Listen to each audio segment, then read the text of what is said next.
Well, good evening and welcome to Tucker Carlson Tonight. Once again, for about the fourth night and 4 nights in a row, there is just a lot going on in the news. Up ahead, we'll have details about new dangers lurking in the Central American migrant caravan, the one that's just across our southern border tonight in Tijuana. The caravan is not what they told you it was. We'll tell you what it actually is. And then the question of voter suppression. Voter suppression is a phrase you're hearing a lot lately from Democrats. Suddenly it seems like it's 1956 again. But is voter suppression actually happening in America? We have the numbers on that, the conclusive numbers. Plus, with Christmas upon us, the left is mounting an attack on, naturally, Rudolph the Red-Nosed Reindeer. We'll tell you what they're saying about him. But first tonight, the big news. President Trump's former personal attorney, Michael Cohen, pleaded guilty in federal court today to lying to Congress. Cohen conceded that he was intentionally wrong. He lied about the dates of an abortive Moscow real estate deal when he testified to the Senate Intelligence Committee last year. Cohen's plea was, of course, big news on cable television. The president responded to it as well. He called Cohen, quote, weak and, quote, not a very smart person. Well, that's objectively true, of course. It's also worth asking why anyone would hire a weak, dumb lawyer. Someday we'll get to the bottom of that. But for now, let's consider what we have just learned about how Washington works. Apparently, it's now an enforceable felony to lie to the U.S. Congress. On one level, that is good news. We should take our own laws seriously. Functional countries do that. Nations in decline set up sanctuary cities and ignore their own borders. Nor is it implausible that Michael Cohen might have broken this law or really any other law. Nobody who knows him is shocked by the allegation. If Cohen was accused of running a cannibalism ring, you'd have to at least take the charge seriously. Anything is possible with that guy. So 3 cheers for law and order. The problem is, if you're going to enforce statutes, you have to enforce them fairly and evenly. The law has to apply to everyone. Otherwise, it's not really the law. It's a political weapon. Michael Cohen is facing 5 years in prison for telling Congress something that he knew was false. How often does that happen in Washington? If you watch C-SPAN, you know the answer. Constantly. All the time. There are almost never consequences, by the way. According to one study, between the Second World War and 2007, a total of only 6 people were convicted of lying to Congress. 6 people in 60 years. In other words, the law is not enforced, and that's why people break it so often. Watch this sworn testimony from 2013. This is not someone you haven't heard of. This is the then Director of National Intelligence, Jim Clapper, assuring the Congress under oath that the NSA absolutely does not spy on American citizens. Does the NSA collect any type of data at all on millions or hundreds of millions of Americans? No, sir. It does not. Not wittingly. Yeah. Clapper lied. He's a liar. There's no debate about that. And yet he wasn't charged for lying under oath. In fact, Clapper got richer after he retired. CNN hired him as an analyst. Pretty much the same thing happened to Jim Comey, the former FBI director. In 2017, Comey claimed, again under oath, that he had never been an anonymous source for news stories while he worked at the FBI. Watch him tell that lie to the Congress. Director Comey, have you ever been an anonymous source in news reports about matters relating to the Trump investigation or the Clinton investigation? Never. Have you ever authorized someone else at the FBI to be an anonymous source in news reports about the Trump investigation or the Clinton investigation? No. Yeah, well, according to Comey's longtime deputy who would know, and that would be former FBI Deputy Director Andrew McCabe, what Comey said on the tape you just saw is totally untrue. So Comey lied to Congress. But nobody cared. Jim Comey went on to get rich as a pundit selling his book. The same people rooting for Michael Cohen's destruction for lying consider Jim Comey a hero. And then there's former CIA Director John Brennan. Brennan lies constantly. That's well documented. In 2011, for example, Brennan claimed that drone strikes overseas had never, to his knowledge, killed a single non-combatant. That was a total crock. In 2014, Brennan lied and said the CIA had not broken into the computers of Senate staffers. And then last year, under oath before Congress, Brennan said this. Do you know if the Bureau ever relied on the Steele dossier as part of any court filings? Applications, petitions, pleadings? I have no awareness. Did the CIA rely on it? No. It was not in any way used as a basis for the intelligence community assessment that was done. Yeah, that's a total lie, a flagrant lie, and a significant one about something that affects the life of this country. And yet, you know how the story ends, Brennan was never charged with a felony for lying to the Congress. In fact, just the opposite. Washington rewarded him. Brennan is now an analyst for NBC News. He could be on the air tonight telling you why it's so vitally important that Michael Cohen was charged with lying to Congress. Because we really can't have that. Rule of law, blah, blah, blah, blah, blah. Do you notice a theme here that connects all of these stories? Yes, there is one, and it's simple. The well-connected can do pretty much whatever they want. They can lie to the Congress with impunity, and they do. They can lobby for foreign governments without bothering to register, and they do. If they're rich enough, they can even, I don't know, molest children without being seriously punished. Ask Jeffrey Epstein. He did that. None of this, by the way, is a defense of Michael Cohen. That guy's a creep. He may very well wind up in jail. But if Cohen does wind up in jail, let's hope he's just the first in a long series of prosecutions. If the law is applied to Michael Cohen, then it has to be applied to people who have lied about things that actually matter. Jack Abramoff knows a lot about Washington. He's been here a long time. He's a former lobbyist, and he joins us tonight. Jack Abramoff, you've seen both sides of this. You've been in a position similar to the one Michael Cohen is now, charged with a crime under the lights, and you've also operated freely in Washington. Do you think that I'm overstating the case? Is the law evenly applied in this city? No, it doesn't seem to be evenly applied or anything close to evenly applied. And I think that this is one of the things that upsets the American people everywhere I go when I speak. People now, instead of ranting against corruption as they normally do, they've identified this as really one of the big problems that you have on the left. A series of people, the list is actually too long even to recite on the air, who have seemingly committed unbelievable crimes, the Clinton Foundation, et cetera, and instead of being punished or prosecuted or indicted, they're running for Congress, like Donna Shalala and others. And so I think that it seems certainly that the justice system in America, even under Republican presidents, is geared to go after people on the right and to ignore people on the left. Again, that's not to excuse Michael Cohen. I don't know what his deeds are, and we'll see what they are. But it seems that people on the left who are doing far worse than that, nobody says a thing about them.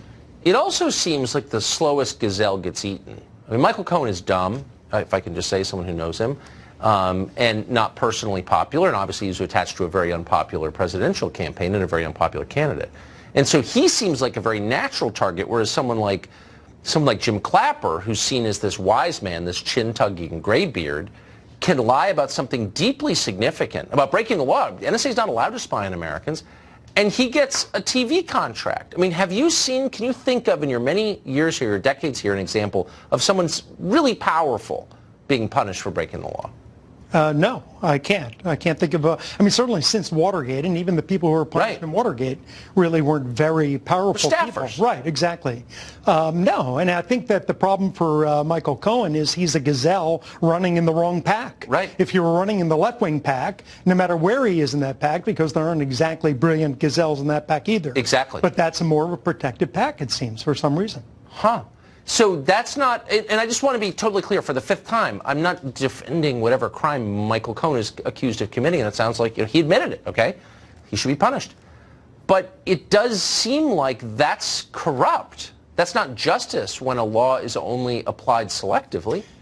Well, it's corrupt and it's corrosive of the view of our system among the American people. There are a lot of people, even people on the left, I've talked to, who say, it doesn't seem like things are really being fairly applied, particularly the Epstein situation, which is absolutely abhorrent. Yes. Here's somebody who is molesting children, it seems, and facilitating the molestation of children by other powerful people, and they cut him a deal for 13 months in a county jail, I guess, where he got to leave the jail 6 days a week. Wow. I mean, somebody... But they confiscated his address book, I notice. And it's online, and you can look at it, and it's fascinating. And a lot of people you and I know personally are in that address book. I don't think any one of them has ever been charged with anything, even though prosecutors knew exactly who he was hanging out with. Well, from what they say, the deal that he signed actually protected any potential co-conspirators, which is also astonishing. How do you sign a deal like that? I know plenty of people I was in prison with who would love to have had a deal like that. That's exactly right. If only you'd benefited from that. Jack Abramoff, thank you. Thanks. An honest man who's been around. Jerome Corsi appeared on this program just the other night to describe what he believes are Robert Mueller's efforts to entrap him. And the special prosecutors blow you up. They do this, what I call perjury trap. It's really, they ask you a question. They have material they won't show you. You've forgotten about it. They say, you just lied because this email you forgot about in 2016 proves your current memory is wrong. I mean, it's a memory test. It's disgusting. And then they accuse you of lying. It's completely rigged, and it's politically driven by Clinton operatives who have an agenda. Now, of course, he says he's asked his attorney to draft a criminal complaint of his own to bring against Mueller for misconduct. How do we assess all of this? Elizabeth Price-Foley is a constitutional law professor at Florida International University College of Law, and she joins us tonight. Elizabeth, thank you very much for coming on. If we take 3 steps back, I'm a little bit surprised that this late in the process, we're still talking about Michael Cohen pleading to lying about the date of a perfectly legal real estate transaction that didn't even come to fruition, and Jerome Corsi at 72. This doesn't seem significant. It seems penny ante, and it doesn't seem related to Russian collusion. What is this telling us? Well, it's telling us how desperate Mueller and his team has become. After almost 2 years of investigating, spending millions of taxpayer dollars with a team of about 15 really aggressive, experienced lawyers, there's no there in terms of substantive evidence of Trump-Russia collusion. So after going hard at high-level Trump confidants and campaign officials, Mike Flynn, George Papadopoulos, Carter Page, Paul Manafort, Rick Gates, and now Michael Cohen, the best they can manage to do is get single counts of perjury out of some of them. So it shows you that these process crimes are all they've got. They don't actually have any evidence of Trump-Russia collusion, which was their mandate. But they're playing up the term Russia. And by the way, maybe they have videotape of Trump and Putin in the sauna, dividing up the world or something. I mean, who knows? But as of right now, it seems like there's a lot of Russia. They're planning a real estate deal in Russia. And then once you calm down a little bit, you think, well, is that a crime, actually? Like, why are they telling me this? What does it mean? Yeah, no, it's absolutely not a crime. You're right. I mean, what Michael Cohen supposedly lied about was the timing of Trump Organization's pursuit of this real estate deal in Moscow. He said it ended in January 2016, and now he says it ended in June 2016. But it doesn't matter whether it's January or June of 2016. It was perfectly legal to do so. In fact, it's perfectly legal to do so right now if the Trump Organization wants to do so. Wait a second. You're saying he was off by 5 months. I mean, that seems like a 5-year sentence to me. Do you think that would be a fair sentence? I don't know. I mean, ask George Papadopoulos. I think he's serving now 14 days in prison right at this moment for being off by about a month on the timing of his conversation with that Maltese professor, Joseph Mifsud. But it doesn't matter because his Papadopoulos' meeting with Mifsud was perfectly legal to do. Trump Organization's pursuit of a real estate deal in Moscow was perfectly legal to do, even today if they wanted to. So what they got at the end of the day is just sort of misrepresenting the timing of certain things. Not that they didn't tell the Mueller team about those conversations or those deals. They told them about the substance of them. It's simply the timing of them. But look, it tells you that what's happening here is the Mueller team is sort of hoping that Americans have what I call spaghetti brain, which is that they're unable to disassociate two different lines of thought. One is that the Russians interfered in a very sort of bumbling way with the 2016 election, buying those Facebook ads and not being very effective. We admit that they did some of that. That's been documented. But that's one thing. That's one apple. And then the orange is whether or not the Trump campaign colluded with Russia to throw the American presidential election. On that issue, there's been absolutely no evidence despite 2 years of very hard investigation. But what the Mueller team and the Democrats on the left are hoping to do is that the Americans will have that that spaghetti brain phenomenon where they'll confuse the two and they'll conflate them. So that if you just say Russia, Russia, Russia, oh, right. Look, they lied about something having to do with Russia. There must be collusion, they say. I mean, they hacked our election. We're at war. Russia! Right. It's very McCarthyistic, too. I mean, there's a certain irony here, right, that the new Democrats, when they take over the House in January, are going to be having hearings about all of this, and they're going to start sounding a whole heck of a lot like Joseph McCarthy did. So Adam Schiff and Jerry Nadler are the new Joseph McCarthys. I do this with my dogs with squirrels, so I know what it is. Professor, thank you very much. Great to see you tonight. Thanks. Stacey Abrams ran for office in Georgia. She lost fair and square, but she still is not conceding and is filing a new lawsuit instead because voter suppression. Was there any? We've got the numbers.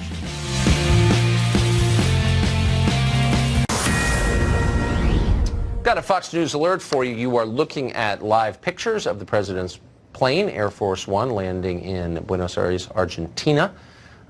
Tonight, I think it has just touched down right now. So when he comes out of the plane or if anything interesting happens, obviously we'll go there right away because we're Fox News and we're on it. Want now to sort of tie up, put a bow on the midterm elections. One of the races that we're still talking about is the one that took place in Georgia. The reason we're still talking about it is because one of the candidates has refused to concede, and that has given rise to an extended conversation about something called voter suppression. Turns out that turnout in the Georgia 2018 election was dramatically up over prior midterm years. 57% of registered voters turned out. That compares to less than half in 2010 or 2014.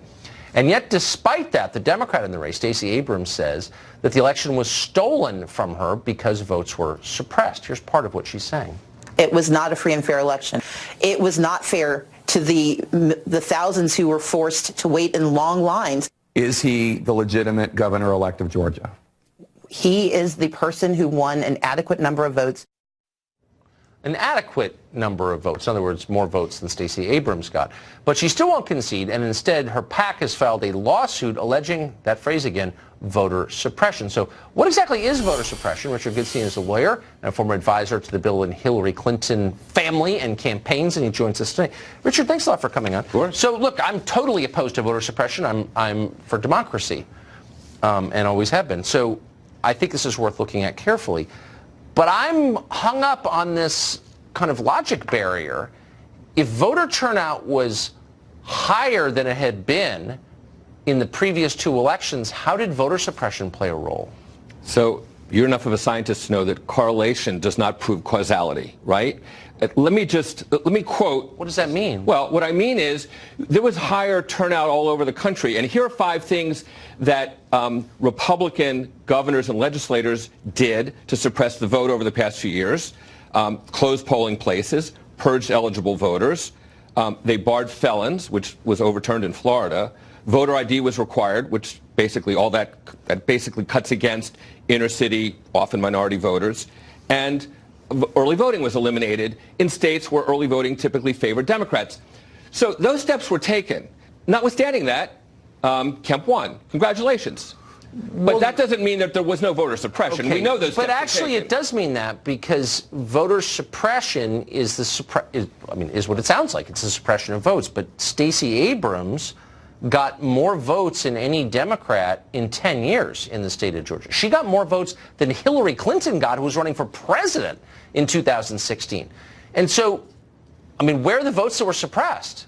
I mean, she got a historic number of votes. I don't understand. So maybe there were attempts made, but they didn't work by definition, right? I mean, you could have better pitching and still have more home runs, right? Basically, we know that Kemp had tens of thousands of people declared ineligible, and disproportionately those tended to be African Americans. But no one's claiming they weren't ineligible. They didn't match. The ID didn't. Their voter registration did not match the day of voting form, and that's the law in the state of Georgia. So I'm not sure. That wasn't the only reason. Again, I think there were plenty of other. Again, there were polling places that were closed. I mean, there were various steps that were taken. Look, as a general rule. But will you at least concede that exit polls suggest that African Americans voted in the same proportion they had in previous elections in the state of Georgia? So there was no exit polling did not detect any drop off in black voting. Period. And her numbers, again, were the highest for any Democrat in 10 years. So will you at least concede that maybe voter suppression, if it existed, wasn't very effective? No, because in every other state, no, because here's why. You can laugh. Right, in every I am other state, laughing. Black vote was up. Right? So the fact that it stayed flat with a black woman at the head of the ticket tells you something was going on to actually suppress it. Yeah, when I say correlation doesn't prove causality, the mere fact that it was flat doesn't mean that it wouldn't have been higher. Are black people required to vote for black candidates? Of course not. They tend to. Oh, they tend to. Is that? But that's not the law. Should it be the law? Is that what you're saying? What are you saying? I'm saying we know statistically African Americans don't like Donald Trump. They actually did like Stacey Abrams. Actually, African American men like Donald Trump more than they like Mitt Romney. That's true. Well, back in 2016, I don't think that's the case anymore. Okay, we'll see. We'll find out as well. All right, Richard, great to see you. Thank you. Failed presidential candidate and doomsday prophet Al Gore recently blasted the president as a supervillain who was solely to blame for global warming. Watch this. Donald J. Trump is now the face of climate denial. And there are those who are still giving him their loyalty and trust, and I get that, believe me, but the vast majority of Americans, not to mention all around the world, are really kind of, they've had it. Weird he never became president. But Gore is at least more restrained than Jim Sciutto over on CNN, who said that Trump was going to cause the death of the entire planet by causing it to burn to death. He keeps saying, well, we have record clean environment, doesn't get to the temperature. We got kids. We don't want to be, slowly burned to death on our own planet here. The ladies of The View, meanwhile, argued about whether Trump was trying to suffocate the planet rather than set it on fire. Yes. I think these people would rather have $1 billion in the bank than breathe. I really do. Well, they'd rather have money than breathe. Do you think that Al Gore would rather have $100 million in the bank than breathe? Because he sold Current TV for $500 million to Al Jazeera, which is its gross domestic product is oil and gas. He made oil money. There's so much hypocrisy on the left with this. I'm sorry, Leonardo DiCaprio had 418 tons of CO2 last year. He's not. You want to change hearts and minds? Stop lecturing Americans. I do take private planes. I'm not going to lie. It's a fun show, The View. Author and columnist Mark Stein joins us tonight. So, Mark, the scientific conversation on warming always begins the same way, which is I'm a good person and you're not, so shut up and obey. This is a global phenomenon. It's happening all around the world, and it's happening in France, where the French government has just said, we want to slow down climate change, so we're taxing gasoline.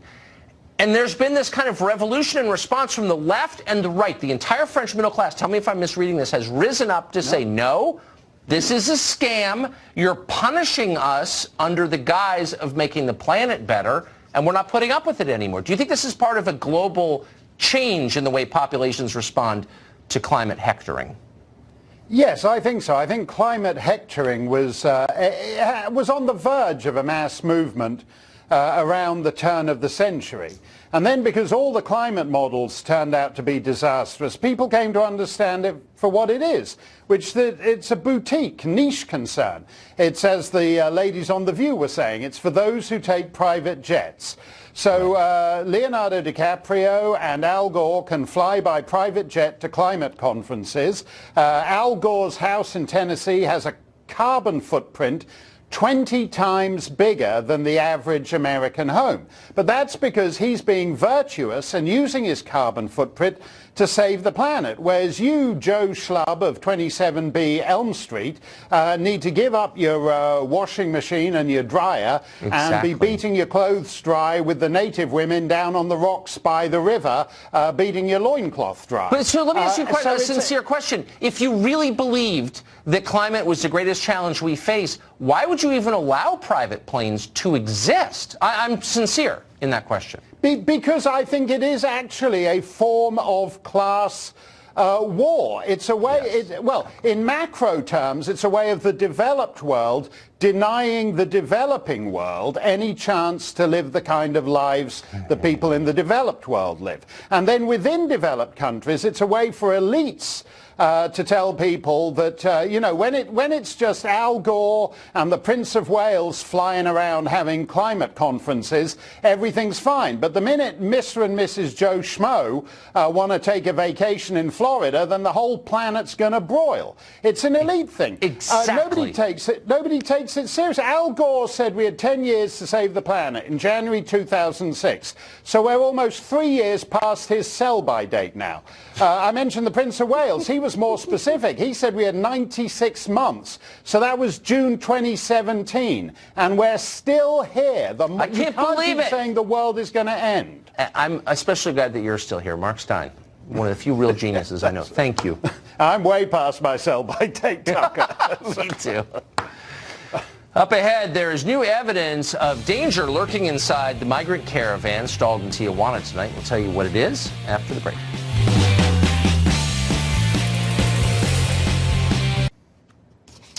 Well, there's new evidence of some danger within the migrant caravan now in Tijuana. It's not the people themselves, but the diseases that some of them could be carrying. And this is according to Mexican officials.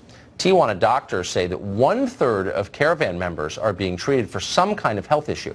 There are about 6,000 people in the caravan. More than 100 have lice or skin infections. 4 have HIV, 3 tuberculosis at least. Now, if these migrants are allowed into this country, no questions asked, of course, treating their ailments will become our responsibility. That's what we already do for illegal immigrants currently here, about 22 million of them. Meanwhile, an MS-13 member recently captured by the Border Patrol says he came with the caravan. You think he's the only one who came with the caravan? If you do, congratulations, you can be the new CNN White House reporter. Well, American elites lecture us on the importance of letting in anyone who wishes to move here into our country because immigrants are better than we are. Life for actual Americans continues to get worse, and measurably so. New data show that in 2017, life expectancy for American middle-class citizens fell yet again, thanks in part to 70,000 drug OD deaths and the highest suicide rate in 50 years. It's not a stretch to say that life for ordinary people in this country is getting not simply shorter, but worse. And the most remarkable thing of all is that nobody seems to care. Tammy Bruce is a radio host. I'm president of Independent Women's Voice and obviously a fixture on this show, and we're grateful for that. So, Tammy, I guess what's so striking about this is not simply why it's happening, but the reaction you're seeing in Washington, or the lack of. I mean, if this were happening to any other group, Syrian refugees, migrant caravan members, if they were dying younger, wouldn't there be a national outcry about that? Well, we do have national outcries when we see major events happen, like, let's say, the AIDS crisis, right? Right, and we exactly. move in to make a difference. We want to do that. But the 70,000 overdoses you mentioned, Tucker, is more than the combined U.S. deaths in the Vietnam, Afghanistan, and Iraq war combined. So of all those wars that have, hurt the soul of this country, 1 year, 2017, 70,000 overdose deaths, more than the deaths in those wars combined. And then you have 47,000 suicides, which is an astounding number. But what we've got here is a government, and people say it's hopelessness, and we know that, of course, people turn to something like that, but the American people are resilient. What is new, and the CDC statistician guy said they've never seen numbers like this, but what's new is the opioid crisis, our action against that, and then Americans turning to illegal street narcotics like heroin and fentanyl.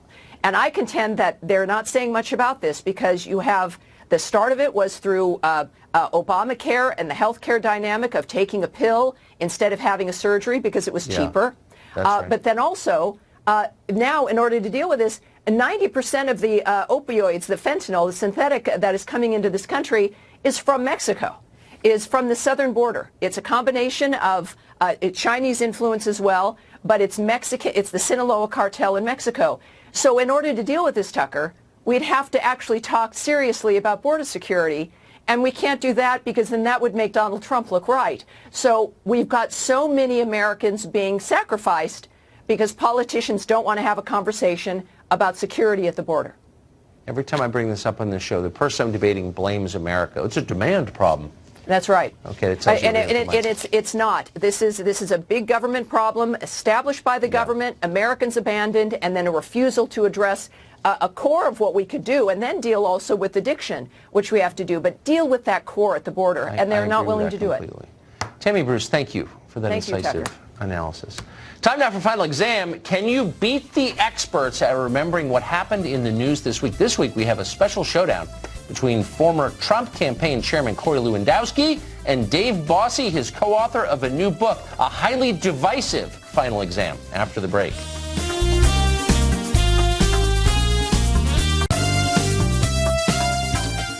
Probably the best moment of the week, a respite from the sad reality of modern life. Final Exam, where we quiz top figures in the news to see if they can remember what actually happened over the past 7 days. We've got a special version of Final Exam tonight.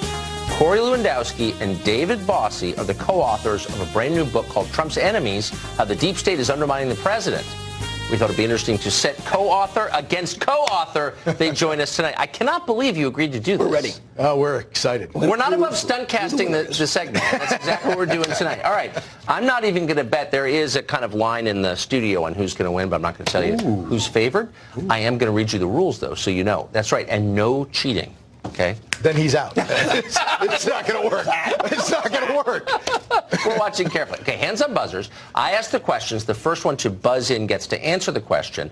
This is key. You have to wait until I finish asking before you answer. You can answer once I acknowledge you by saying your name. Each correct answer worth 1 point. Each incorrect answer detracts a point from your total. So it's a very fluid scoring system. Best of 5 wins. That's you ready? points for you. He can't count that out. He can't count. I don't know. He may have the voice advantage, but we'll see. We'll see who's faster. Question 1. By order of the National Game Show Commission, we have to begin with an animal question. That's the law. So here we go. The internet has gone crazy for a very unusual 4-legged farm animal in Australia. This animal weighs over 3,000 pounds. It is as tall as Michael Jordan. He is so different from all the other farm animals that they follow him around as if he were a deity. What kind of animal is he? Corey Lewandowski. Moo! Cow. I was going to say moose. He did say moose. Is it a cow? There's no way a cow can be 3,000 pounds and 6 feet tall. Is it a cow?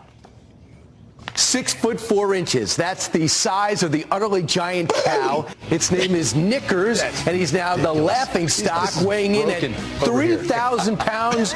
You will not find Knickers on your plate, just to be clear here. He's too big to process as the owner, so he's going to live happily ever after. Can we just pause and appreciate Kilmeade for a second? He said it's utterly.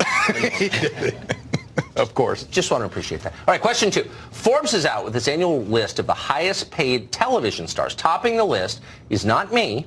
It's a woman from Brooklyn who has made nearly $150 million in the past year. Her show has been on television since 1996. Who is she? Corey. Judge Judy. Man, you're fast. This is ridiculous. $150 million a year for Judge Judy? Who's the highest paid TV host of all? And here's the answer. Boom. Lady on the left, Judge Judy. Wait for the number.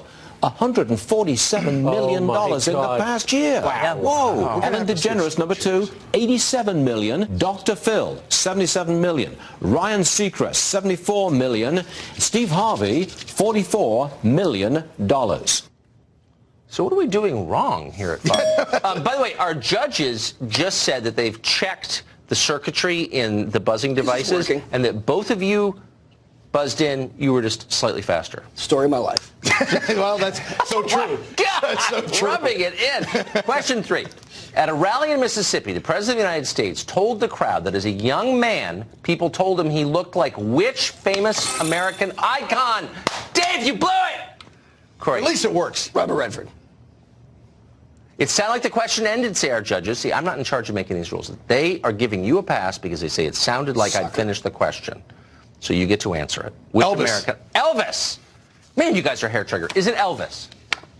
Other than the blonde hair, when I was growing up, they said I looked like Elvis. You see that? Could you believe it? I always consider that a great compliment. You guys have spent a lot of time on the president. Ever heard him sing? No. Not even for a second. Not even for a second. All right. We listen to Tiny Dancer a few times. We listen to, you liked Elton John a lot. I know you have. Such a sensitive song. I love it. All right, question 4. And it's 2-1, by the way. This is a multiple choice about the weirdest video of the week. An American tourist had a near-death experience high above the Swiss Alps after somebody forgot to buckle his safety harness and left him holding on for dear life. Which activity was the man doing at the time? Was it A, hang gliding, B, bungee jumping, C, skydiving? Corey. Hang gliding with the creepy porn lawyer. Seriously? CPL was there? Yes. We're not going to hold you to that. Was it hang gliding, as Corey said?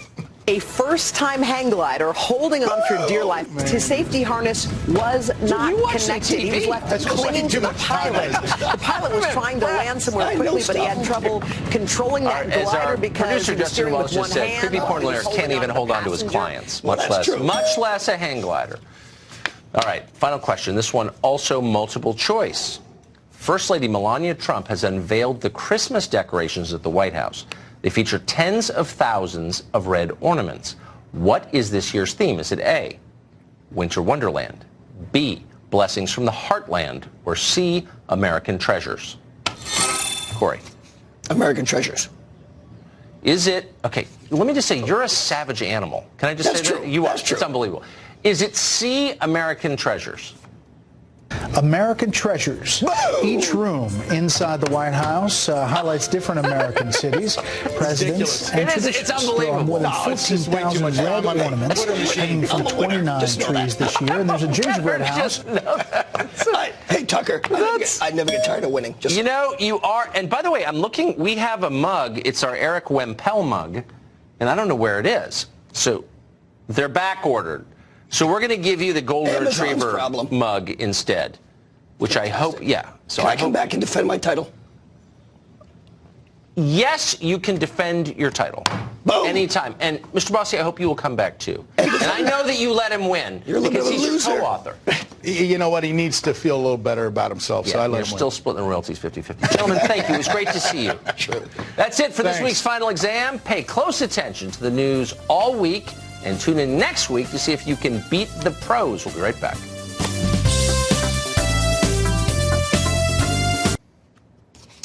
Well, there's new evidence of some danger within the migrant caravan now in Tijuana. It's not the people themselves, but the diseases that some of them could be carrying. And this is according to Mexican officials.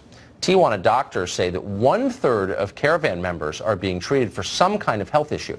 There are about 6,000 people in the caravan. More than 100 have lice or skin infections, 4 have HIV, 3 tuberculosis at least. Now, if these migrants are allowed into this country, no questions asked, of course, treating their ailments will become our responsibility. That's what we already do for illegal immigrants currently here, about 22 million of them. Meanwhile, an MS-13 member recently captured by the Border Patrol says he came with the caravan. You think he's the only one who came with the caravan? If you do, congratulations, you can be the new CNN White House reporter. While American elites lecture us on the importance of letting in anyone who wishes to move here into our country because immigrants are better than we are, life for actual Americans continues to get worse, and measurably so. New data show that in 2017, life expectancy for American middle-class citizens fell yet again, thanks in part to 70,000 drug OD deaths and the highest suicide rate in 50 years. It's not a stretch to say that life for ordinary people in this country is getting not simply shorter, but worse. And the most remarkable thing of all is that nobody seems to care. Tammy Bruce is a radio host and president of Independent Women's Voice, and obviously a fixture on this show, and we're grateful for that. So, Tammy, I guess what's so striking about this is not simply why it's happening, but the reaction you're seeing in Washington, or the lack of. I mean, if this were happening to any other group, Syrian refugees, migrant caravan members, if they were dying younger, wouldn't there be a national outcry about that? Well, we do have national outcries when we see major events happen, like, let's say, the AIDS crisis, right? Right, and we move in to make a difference. We want to do that. But the 70,000 overdoses you mentioned, Tucker, is more than the combined U.S. deaths in the Vietnam, Afghanistan, and Iraq war combined.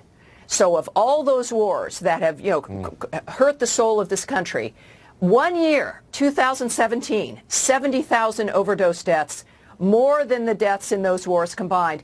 And then you have 47,000 suicides, which is an astounding number. But what we've got here is a government, and people say it's hopelessness. And we know that, of course, people turn to something like that. But the American people are resilient. What is new, and the CDC statistician guy said they've never seen numbers like this, but what's new is the opioid crisis, our action against that, and then Americans turning to illegal street narcotics like heroin and fentanyl. And I contend that they're not saying much about this because you have the start of it was through Obamacare and the healthcare dynamic of taking a pill instead of having a surgery because it was cheaper. That's right. But then also, now, in order to deal with this, And 90% of the opioids, the fentanyl, the synthetic that is coming into this country is from Mexico, is from the southern border. It's a combination of Chinese influence as well, but it's Mexican. It's the Sinaloa cartel in Mexico. So in order to deal with this, Tucker, we'd have to actually talk seriously about border security. And we can't do that because then that would make Donald Trump look right. So we've got so many Americans being sacrificed because politicians don't want to have a conversation about security at the border. Every time I bring this up on this show, the person I'm debating blames America. It's a demand problem. That's right. Okay, it tells you it's not. This is a big government problem established by the government, Americans abandoned, and then a refusal to address a core of what we could do, and then deal also with addiction, which we have to do, but deal with that core at the border, and they're not willing to do it. Tammy Bruce, thank you for that incisive analysis. Time now for Final Exam. Can you beat the experts at remembering what happened in the news this week? This week we have a special showdown between former Trump campaign chairman Corey Lewandowski and Dave Bossie, his co-author of a new book, a highly divisive Final Exam, after the break.